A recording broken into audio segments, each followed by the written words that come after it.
오늘의 말씀은 출애굽기 1장 20절에서 21절 말씀입니다. 하나님이 그 산파들에게 은혜를 베푸시니 그 백성은 번성하고 매우 강해지니라. 그 산파들은 하나님을 경외하였으므로 하나님이 그들의 집안을 흥왕하게 하신지라. 아멘.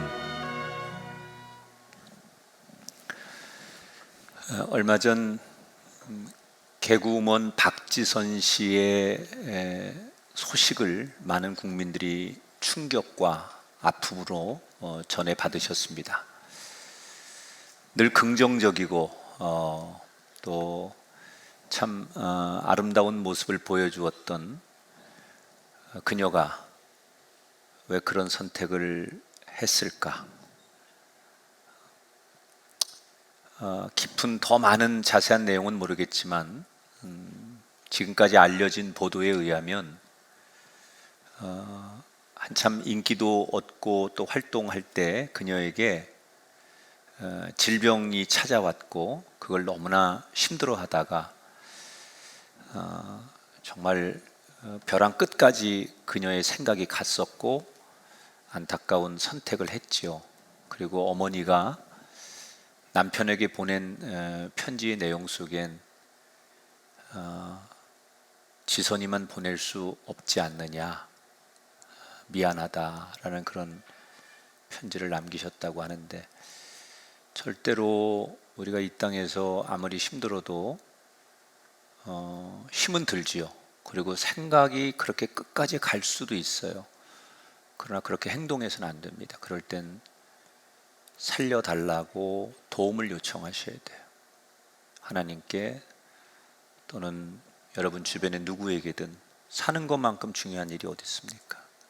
살아야겠다면 누구에게든 절박하게 도움을 요청하셔야 됩니다.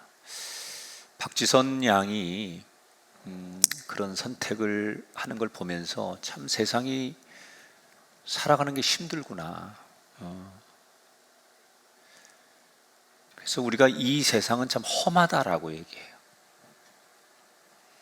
참 정말 점점점 사는 게 힘들고 또 살아간다는 자체가 참 버거운 세상. 그래서 이 험한 세상을 어떻게 우리 이겨낼까? 지금의 불행한 나의 삶으로부터 어떻게 벗어날까? 근데 오늘 우리가 만나는 성경이 출애굽이에요. 출애굽. 거기를 떠나는 거예요.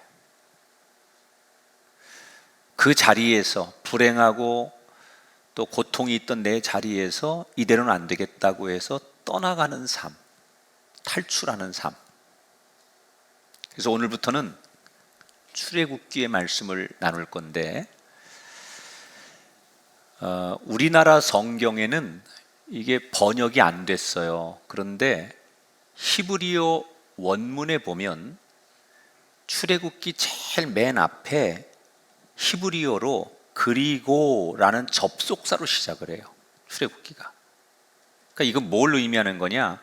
우리가 지난주까지 나누었던 창세기 말씀을 50장으로 끝나는 게 아니라 창세기 말씀을 이어서 연결되어지는 책이 출애굽이다.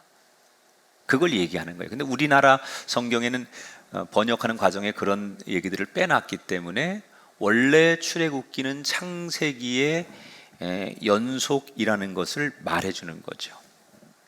자, 그러면 지난 시간에 창세기 50장의 얘기를 잠깐 봐야겠죠. 야곱의 아들 요셉이 죽는 이야기를 살펴봤죠.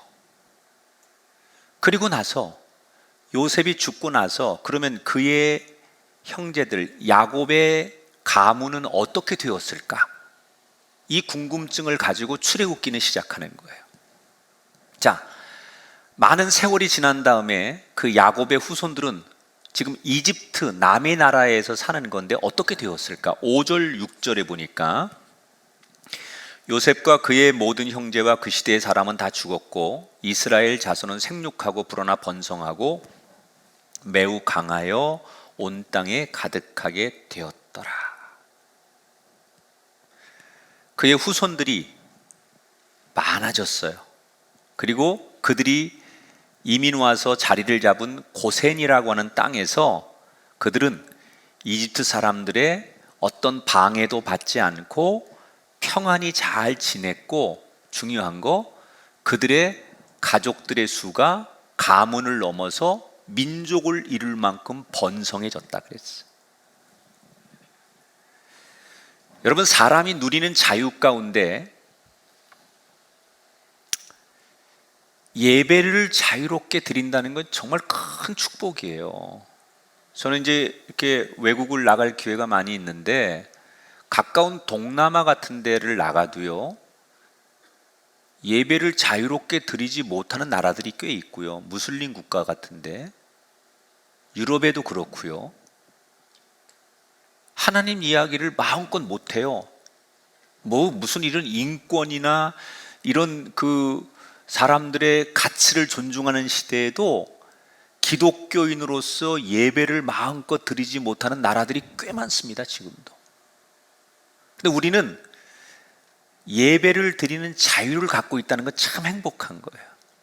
근데 지금 야곱의 후손들이 누리는 축복 중에 하나가 뭐냐? 고센 땅에서 누구의 터치도 받지 않고, 그 이집트라는 이방 나라인데, 종교가 다른 이방 나라에서 자기들끼리 마음 놓고 예배를 드리고 자기 조상들이 만난 하나님의 이야기를 후손들에게 나누어 줘도 문제가 되지 않을 만큼 신앙적으로 우선 행복했다는 거예요. 왜 그랬을까? 당시 거대한 이집트 땅에는 이집트 사람들이 저 변방에 있는 고센 땅은 별로 그들에게 중요하지 않았어요. 그리고 거기에는 이스라엘 사람들이, 야곱의 후손들이 이민 와서 살고 있고 그 인구가 엄청나게 늘어나고 있는 걸 알고 있지만, 그 이방인들이 사는 그 땅은 우리가 사는 땅에 비하면 별거 아니다. 그래서 별로 터치를 안 하는 거예요. 그러니까 그 고센 땅은 이스라엘 자손들이 마음 놓고 하나님 앞에 예배하고 자손들이 번영하며 살기에 좋은 땅이었다는 거예요. 자, 그러면 지금 남의 나라에 이민을 와서 이렇게 그들의 후손들이 잘 되고 그 기존의 이집트 사람들에게 방해를 받지 않고 살 수 있는 환경을 누가 만들어 줬을까요? 하나님께서 그렇게 섭리하신 거예요. 그럼 왜 하나님은 이스라엘 백성들에게 그렇게 신앙의 자유와 그들의 후손들이 번영하도록 그들을 그런 환경으로 만들어 주셨을까? 이유가 있어요. 그게 뭐냐? 하나님께서 아브라함과 이삭과 야곱을 통해서 약속하신 게 있어요. 내가 너희들로 하여금 큰 민족을 이루게 할 것이고, 그 민족이 이루어지면 너희들에게 새로운 큰 땅을 허락하리라. 이걸 하나님께서 아브라함을 통해서 그들의 후손들에게 주시겠다고 약속을 하신 거예요. 그러니까 지금 이 고센 땅에서 이스라엘 백성들이 아무 문제 없이 행복하게 살 수 있었던 것은 왜 그런 거냐? 하나님께서 약속하신 것을 지키시는 과정이라는 거예요. 자, 보세요. 야곱이 자기 가족들 70명을 데리고 이집트에 왔는데 사실은 70명이 넘어요. 그냥 성경에서는 70이라고 하는 숫자의 상징성 때문에 70명이라고 하는데, 아무튼 자기 자식들 손자들 다 해가지고 한 몇십 명의 가문을 이끌고 이집트로 이민을 온 거예요. 요셉 때문에. 그런데 그때 야곱이 이민을 와서 거기서 터를 잡고 산지 지금 출애굽기는 350년이 지난 뒤에 얘기를 하는 거예요. 야곱이 1세대가 이민을 와서 자식들이 자식을 낳고 쭉 낳고 해서 350년이 지났는데 인구수가 얼마나 늘어나느냐? 나중에 모세가 그 자기 민족을 이끌고서 이집트를 떠날 때, 출애굽할 때 인구가 얼마예요? 200만 명이 넘었다는 말이에요. 70명으로 시작해서 성경대로라면 이스라엘 민족을 이루는 거대한 민족으로 성장했어요. 근데 이게 누가 약속한 거예요? 하나님이 약속했거든요. 시작은 미약하지만 내 나중이 심히 창대해지리라. 여러분, 이 약속은 이스라엘 민족에게만 한 약속이 아닙니다. 저와 여러분에게 한 약속이에요. 하나님이 우리에게 약속하셨어요. 내가 너를 고아처럼 버려두지 아니하리라. 나는 세상 끝날까지 너희와 항상 함께 있을 것이다. 너희가 내 이름으로 부르짖으면 나는 반드시 응답하리라. 우리가 조른 얘기가 아니에요. 하나님께서 우리에게 약속하신 얘기예요. 그러면 하나님은 이스라엘 민족에게, 아브라함에게 내가 너의 후손들을 큰 민족을 이루도록 하겠다고 약속하셨기 때문에 지금 이런 과정을 만드시는 것처럼 하나님이 오늘도 우리에게 하신 약속은 우리의 가정과 내 자녀들과 내 인생에 그대로 이루어짐을 믿으시기 바랍니다. 그렇기 때문에 우리는 이걸 믿는다면 내가 어떤 시련을 만나고 어려움을 만나도 지금 내가 만난 이 시련은 하나님이 나한테 하신 약속을 이루시는 과정이구나. 이 시련이, 내가 만나는 이 고통과 아픔과 어려움들이 하나님이 나를 향하여 하신 약속을 이루시는 과정이라고 믿는다면 우리는 지금 우리가 당하고 있는 이 어려움과 염려를 이길 수 있지만 그 약속이 없이 그냥 내가 당하는 고통 앞에만 슬퍼하면 이길 수가 없다는 거예요. 여러분, 하나님은 여러분이 지금 어려움 가운데, 염려 가운데, 힘든 일 가운데 놓여 있는 걸 아십니다. 그런데 아시는 하나님께서 왜 그냥 두느냐? 이것은 하나님께서 여러분에게 약속하신 것을 이루시는 과정일 뿐이기 때문에 두시는 거예요.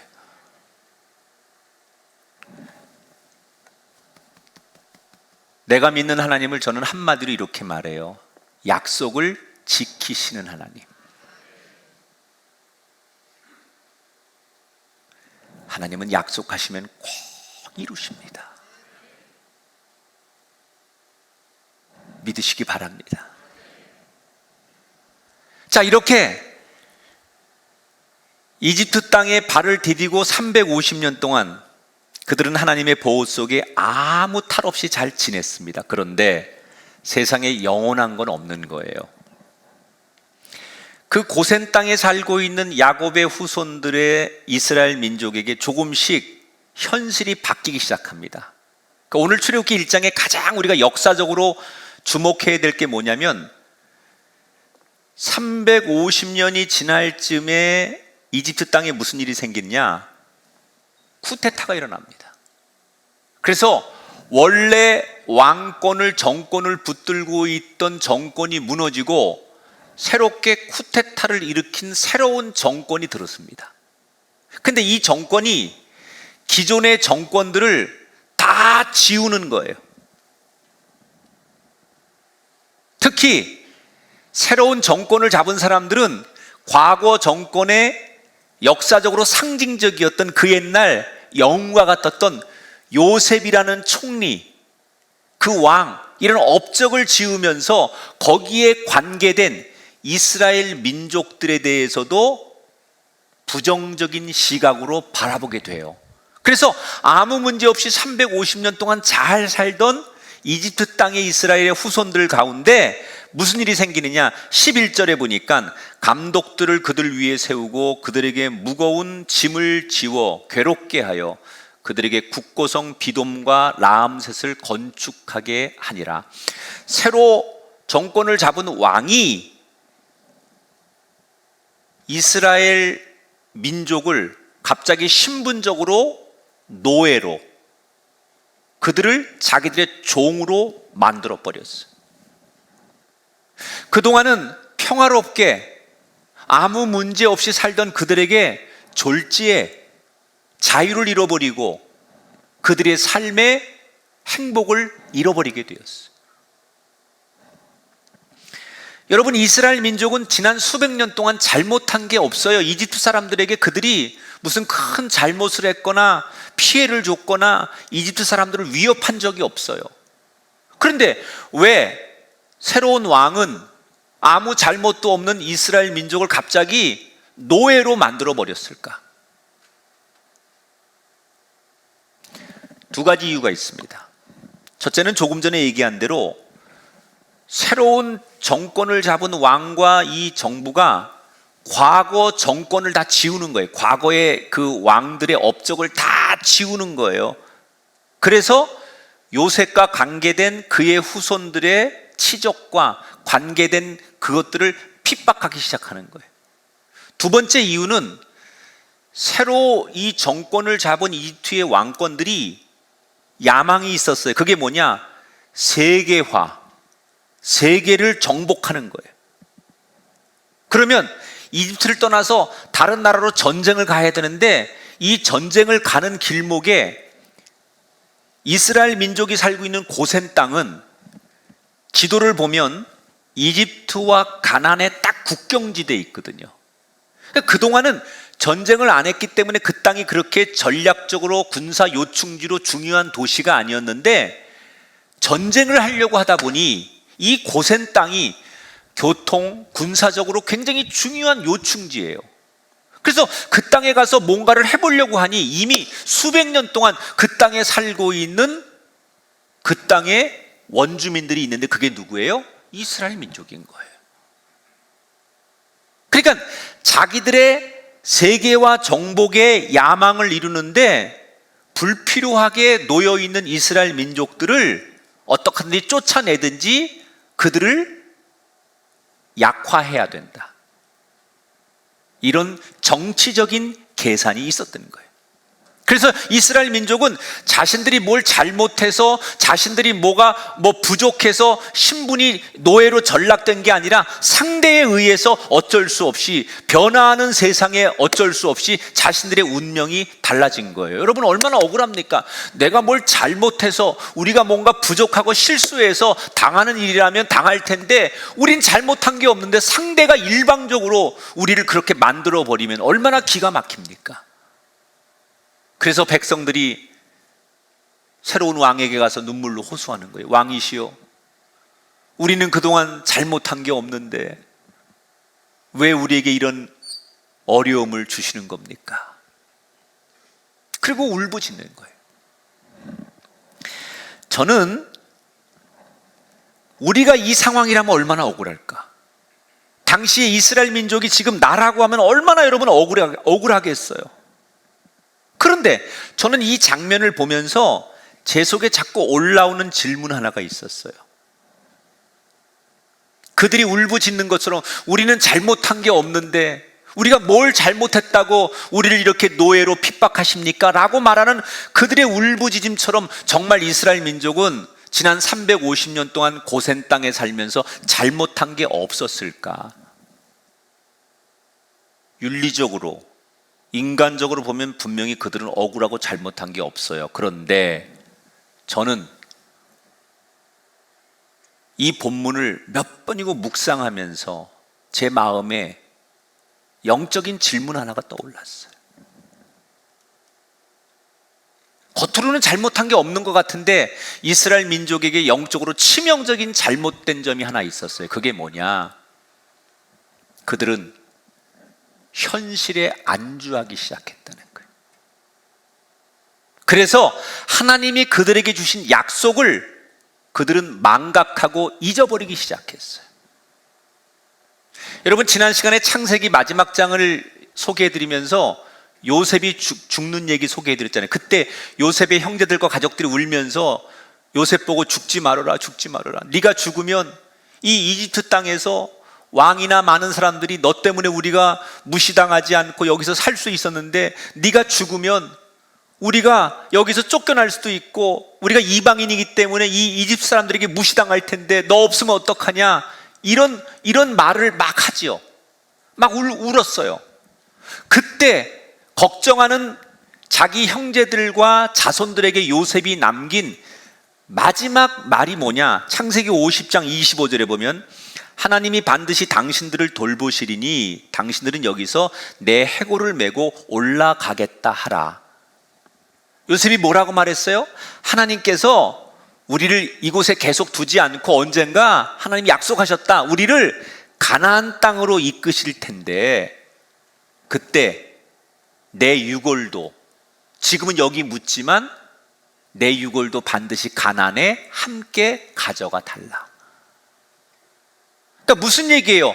요셉은 우리가 지금 너희들이 사는 이 땅이 계속 살아야 될 땅이 아니라 하나님이 우리에게 약속한 땅, 그 가나안 땅으로 가야 된다는 것을 늘 기억하고 그 준비를 하고 살아라, 이렇게 부탁을 했어요.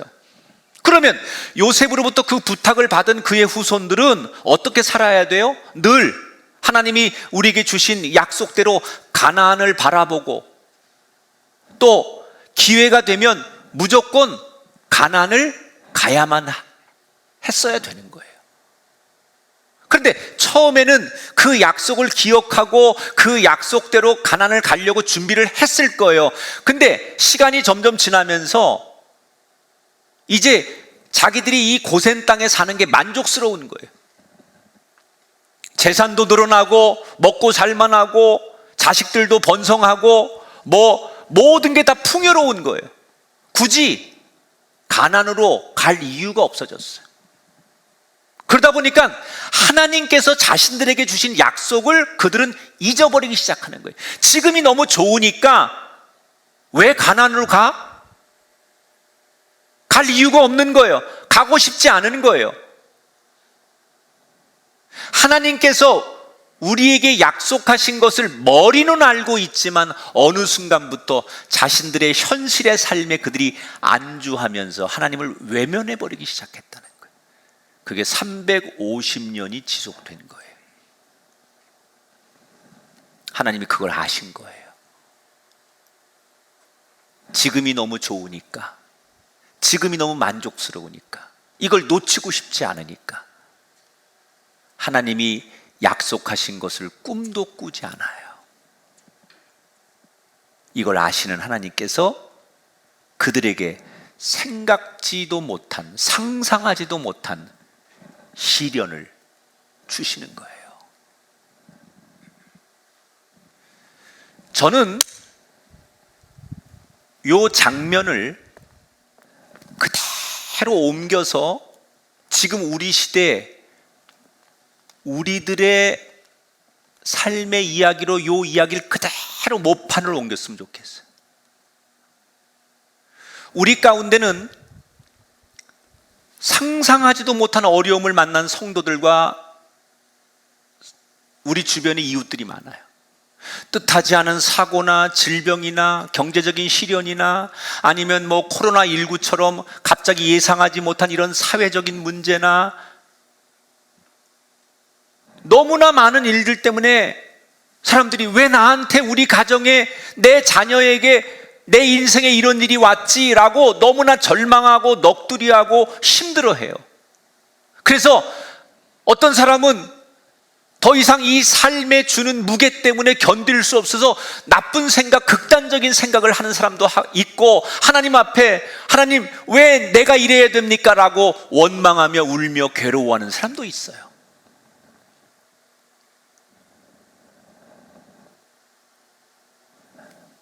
그런 사람들에게 오늘 저는 출애굽기 1장의 얘기를 그대로 드리는 거예요. 하나님 우리에게 뭘 말씀하시려고 하는 걸까? 그런 뜻하지 않은 어려움, 상상하지도 못한 일들이 내 앞에 갑자기 억울하게 닥쳤을 때 우리가 생각해보고 돌아봐야 될 일 중에 하나가 뭐냐? 혹시 나는 너무나 내 현실의 삶에 안주하고 만족하느라 어느 순간 하나님의 약속을 잊어버리고 사는 사람은 아닌가? 하루하루 자식들 키우고 직장 생활하고 돈 벌어야 되고 사업해야 되고 사람들하고 매일 치고받고 해야 될 일이 산더미처럼 많다 보니 생존을 위해 살아가다 보니 나도 모르게 내 삶의 현실이 쳇바퀴처럼 돌아가다 보니까 언젠가 이렇게 사는 게 당연한 거고 이렇게 살아야 된다고 생각하면서 하나님이라고 하는 존재, 하나님의 약속, 하나님의 은혜를 우리는 잊어버리고 사는 사람은 아닌가?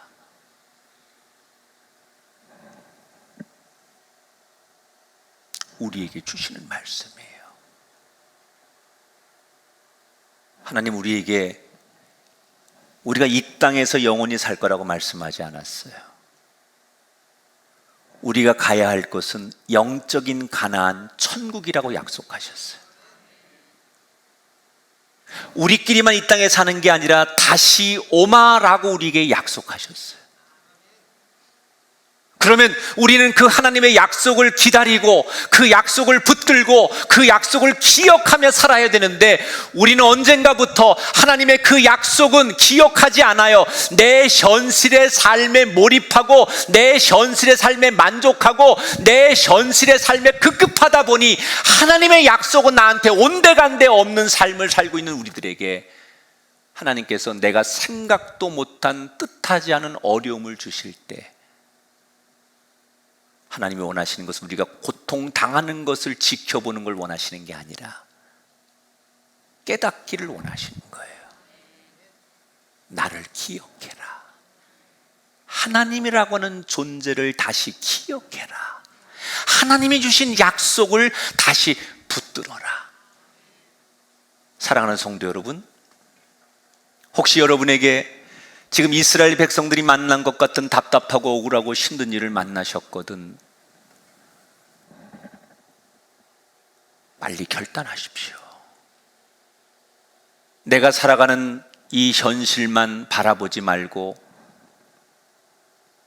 예수님을 기대하고 하나님이 내게 주신 약속을 다시 한번 더듬어 보고 확인하는 여러분의 삶이 영적으로 다시 태어나는 기회가 되시기를 주님의 이름으로 축원합니다. 자, 노예가 된 이스라엘 백성들은 매일같이 엄청난 노동 착취를 당합니다.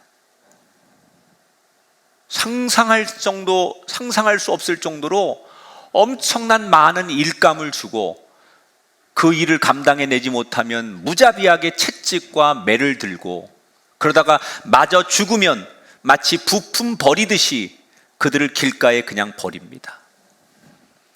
왜 이집트 사람들은 이렇게 잔인하게 이스라엘 백성들을 대한 걸까?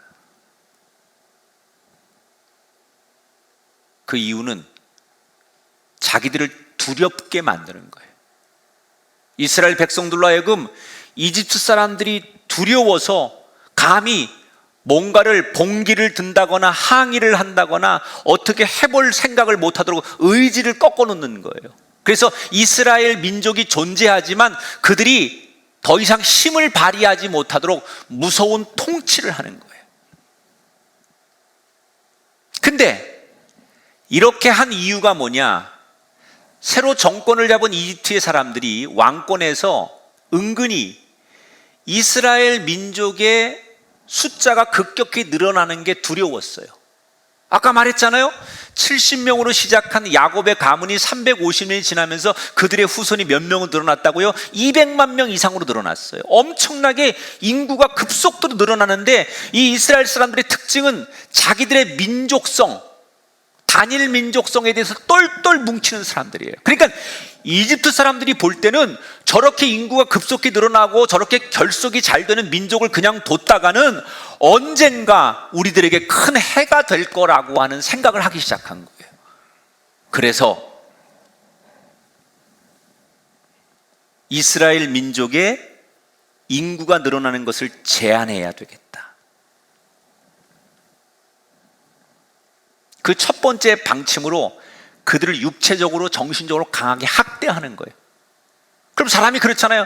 너무 힘들면, 너무 많이 일하고 지치면 아기를 낳을 시간이 없잖아요. 그렇게 생각한 거예요, 이집트 사람들은. 그런데 그들의 의도대로 되었느냐? 12절에 보니까 아닙니다. 그러나 학대를 받을수록 더욱더 번성하여 퍼져나가니 애굽 사람이 이스라엘 자손으로 말미암아 근심하였더라. 이러면 애기 안 날 줄 알았더니 웬걸 더 많이 생기는 거야. 짓밟힐수록 더 강해지는 거예요.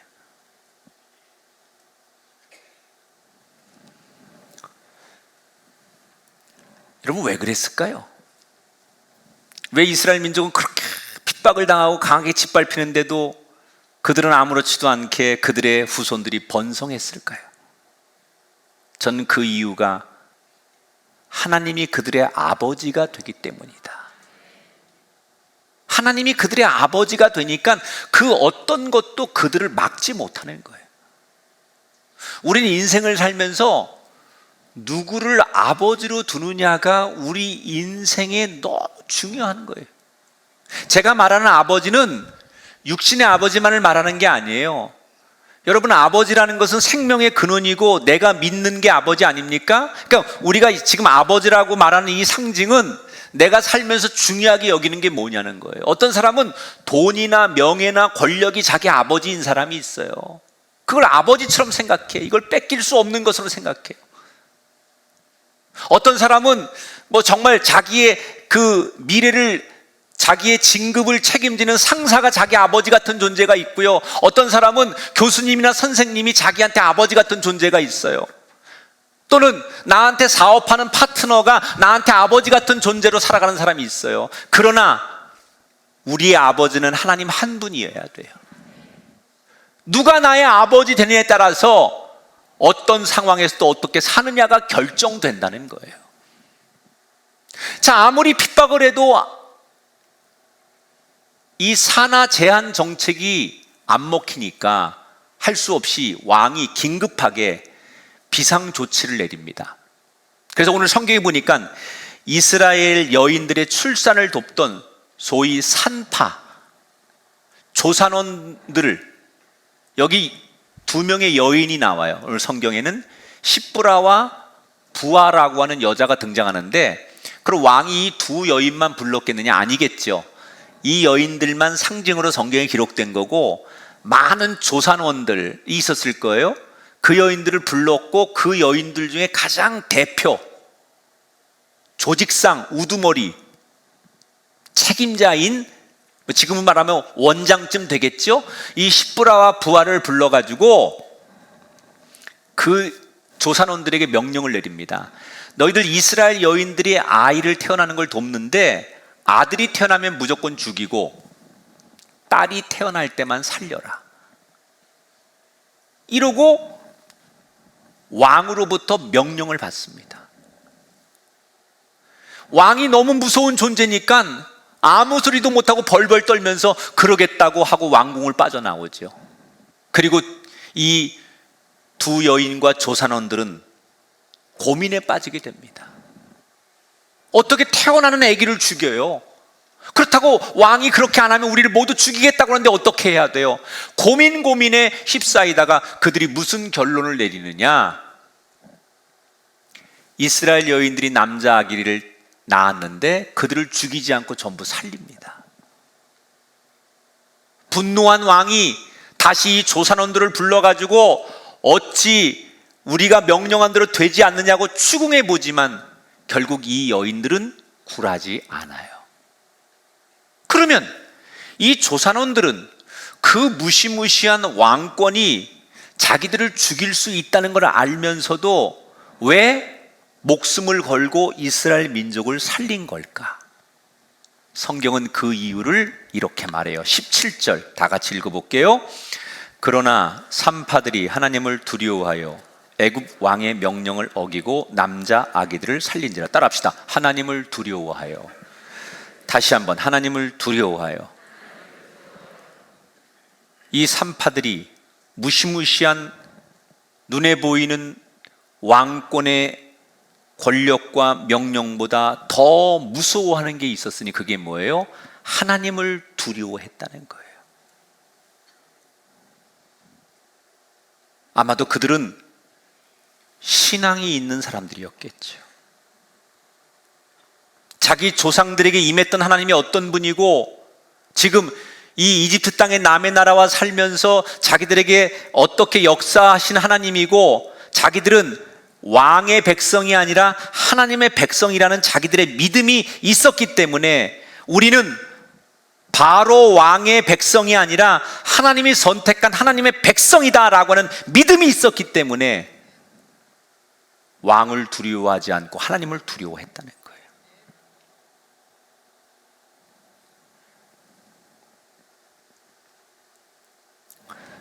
여러분, 세상에 우리가 두려운 게 많아요. 많이 가진 사람일수록 가진 것이 뺏길까 봐 두렵지요. 어떤 사람은 변화를 두려워해요. 어떤 사람은 자기가 알고 있는 소중한 것을 뺏길까 봐 두려워해요.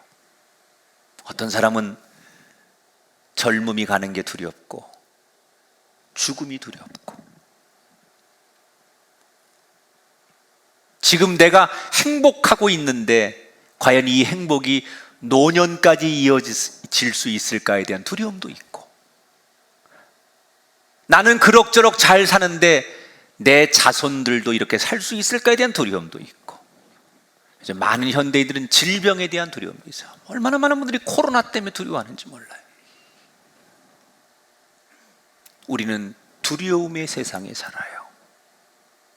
그런데 오늘 성경은 강력하게 웅변합니다. 우리가 정말 두려워해야 할 것은 하나님이라는 거예요. 하나님을 두려워하면 다른 건 무섭지 않아요. 여러분, 살면서 진짜 죽다 살아나 본 사람은요, 다른 거 무섭지 않아요. 진짜 인생의 호된 맛을 경험해 본 사람은 웬만한 거 싱겁습니다. 우리 인생에 하나님을 두려워하기 시작하고 하나님의 존재를 우리가 무서워하기 시작하면 세상에 무서운 것은 두려움의 조건이 되지 않아요. 우리가 하나님을 두려워하지 않기 때문에 세상의 작은 것 앞에 두려움을 느끼는 거예요.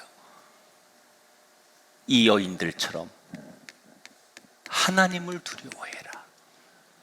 그랬더니 이 여인들이 어떻게 되느냐? 하나님을 두려워했더니 이 여인들이 어떻게 되느냐? 21절에 그 산파들은 하나님을 경외하였으므로 하나님이 그들의 집안을 흥황하게 하신지라.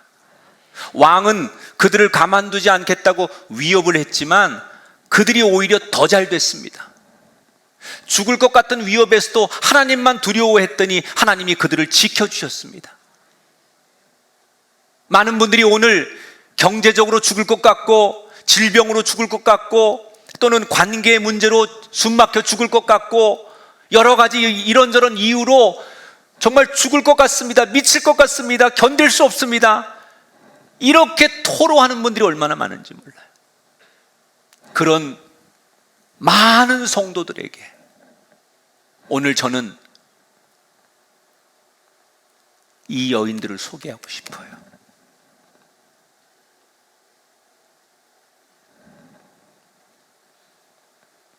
세상의 힘에 굴하지 말고, 세상을 두려워하지 말고, 세상을 주관하시는 하나님을 두려워하십시오. 그러면 눈에 보이는 그 힘에 잠시는 죽을 것 같지만 하나님으로 인하여 결국 여러분은 승리하게 될 줄 믿습니다. 그렇게 산 사람이 다니엘 아닙니까? 당장은 사자굴에서 죽을 것 같이 두려웠지만 하나님을 더 두려워하니까 사자굴에서도 건짐을 받지 않습니까? 그렇게 산 사람이 다윗 아닙니까? 골리앗이라고 하는 무시무시한 사람 앞에 두려움을 느낄 수밖에 없지만 하나님을 더 두려워하니까 하나님께서 골리앗도 이기고 그 두려움의 승리자가 되게 하시지 않습니까? 하나님을 두려워하면 그 사람은 죽을 것 같지만 다시 삽니다. 하나님은 예나 지금이나 똑같은 게 있어요. 하나님을 두려워하고 하나님을 믿는 사람을 하나님은 변함없이 지키신다는 거예요. 자신을 두려워하고 자신을 의지하는 자를 하나님은 사랑하신다는 거예요.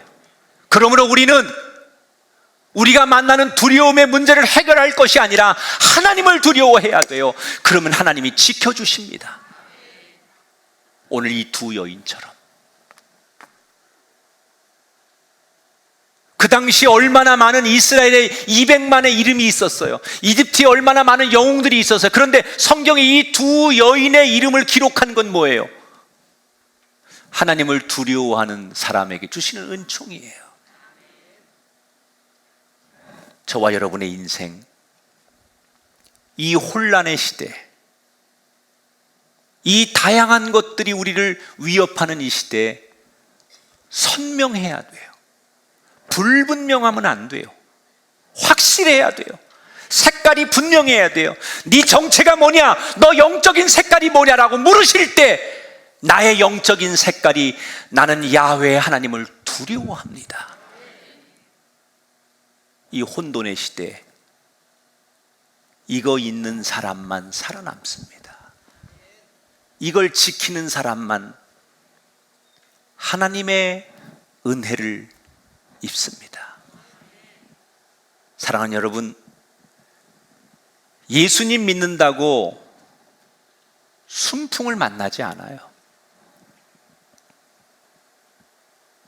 예수 믿어도 하나님의 백성들이어도 애굽의 노예가 되듯이 예수 믿어도 거칠고 험한 일이 다가옵니다. 그런데 왜 예수 믿어야 되느냐? 예수 믿고 하나님의 자녀가 되면 비록 우리가 이 험한 세상에 어떤 어려운 일을 만나도 능히 이길 수 있는 답을 주시기 때문입니다. 예수 믿어도 어려움은 있지만 예수 믿으면 무슨 일을 만나든지 만사형통하리라. 무슨 일을 만나든지 만사형통하리라. 아멘. 똑같이 어려움을 당하는데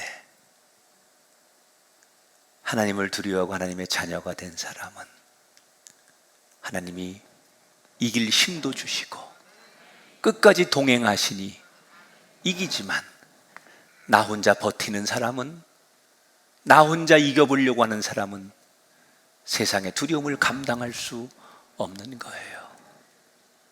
오늘 출애굽기 1장의 문을 열면서 여러분에게 이렇게 축복하고 싶어요. 여러분 지긋지긋한 불행으로부터 출애굽하시기 바랍니다. 여러분의 가정과 여러분의 자손과 이 땅에 우리의 소중한 이웃들이 지긋지긋한 이 세상의 노예로부터 벗어나고 가난의 축복과 자유를 얻는 시작이 되기를 바랍니다. 오늘 이 말씀을 아멘하시고 이 말씀에 힘을 얻고 이 말씀에 도전하는 이 땅의 모든 성도들에게 축복합니다. 여러분 인생에 출애굽이 있을지어다. 이 땅에 우리를 가로막고 우리를 노예 삼고 우리를 불행하게 만드는 그것들로부터 과감히 일어나 하나님이 주시는 약속의 땅을 향하여 걸어가는 출발의 여정이 오늘 이 말씀을 듣고 아멘하는 모든 사람들에게 일어나게 되시기를 주님의 이름으로 축원합니다.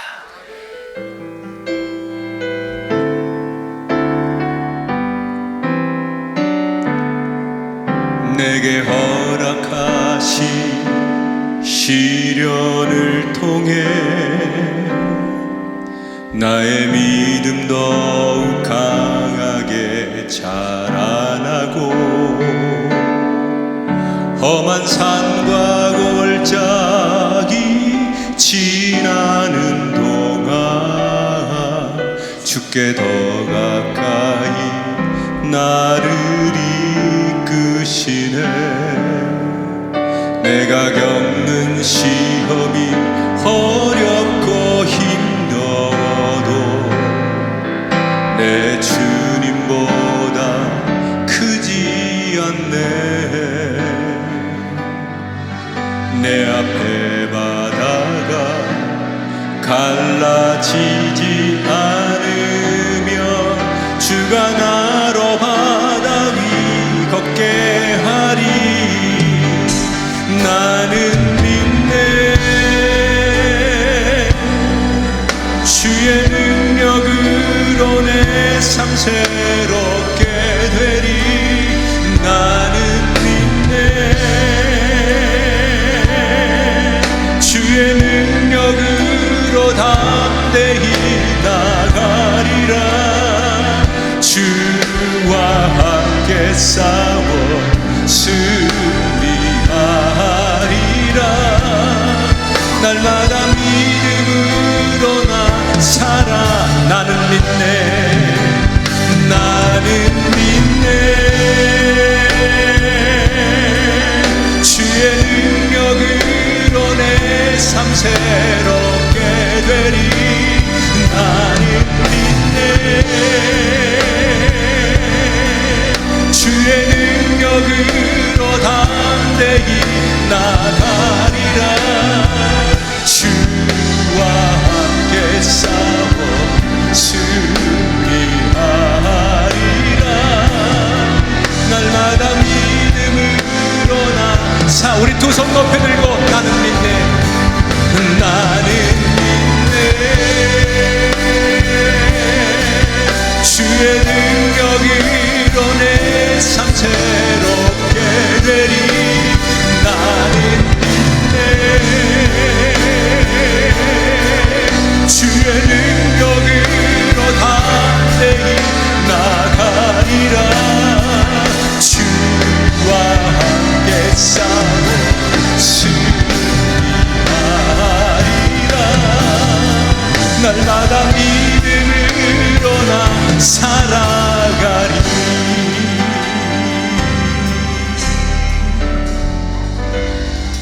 두 손을 가슴에 얹습니다. 하나님, 우리의 가슴을 뜨겁게 하시니 감사합니다. 이것이 끝이 아니라고 하시니 감사합니다. 우리를 둘러싸고 있는 두려움의 현실과 문제와 염려와 세상 것으로부터 우리 모두 출애굽하게 하시고, 하나님이 약속하신 은혜의, 은총의, 믿음의 축복을 걸어가고 소유하는 가나안의 백성이 되게 하여 주옵소서. 귀한 예배 여러 곳에서 드리는 모든 성도들, 시간과 공간을 초월하신 하나님께서 우리를 하나님의 띠로 묶어주시고 저들을 격려하시고 새롭게 하셔서 놀라운 간증이 쏟아지게 하여 주옵소서. 마음과 뜻과 정성을 다하는 예배를 받으시고 11조 감사헌금 주일헌금 드리오니 주여 예물이 땅에 떨어지지 않고 하나님의 나라의 아름다운 창고에 깃들여지는 축복의 예물 되게 하옵소서. 이제는 우리 주 예수 그리스도의 은혜와 하나님 아버지의 극진하신 사랑하심과 성령님의 감화 감동 역사하심이 우리 가운데 영원토록 함께하기를 축원하옵나이다. 아멘.